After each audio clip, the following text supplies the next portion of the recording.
Moderatorja Bora Zemani, teksa është pyetur për tatuazhet ka më parë, është shprehur se asnjëherë nuk ka dëshiruar të bëjë tatuazhe që nuk mbartin një mesazh apo kuptim për të. Kështu që në trupin e saj ajo ka 3 tatuazhe të vogla, por me kuptim të madh. Ajo ka gdhendur 2 flokë bore, lidhur me emrin e saj dhe arborit, formën e buzëve të nënës në shpinën e saj dhe gradot e kolonelit dedikuar babit të saj ushtarak. Megjithatë së fundmi, teksa moderatorja ka qenë duke shijuar pushimet e saj në plazh, duke sikur Bora ka bërë edhe një tjetër tatuazh të dedikuar.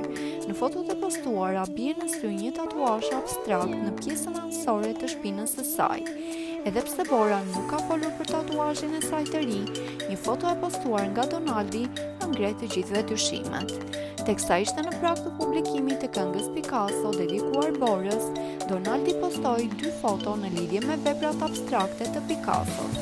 Gjithashtu, shumë pak kohë më parë, Donaldi ndau disa video teksa po bënte një tatuazh në studio, edhe pse deri sot e kësaj dite nuk e kemi parë ende. Dyshja mbase ka vendosur t'i bëjë një tatuazh njëri tjetrit dhe kjo mund të jetë arsyeja që po na i mbajnë ende të fshehtë.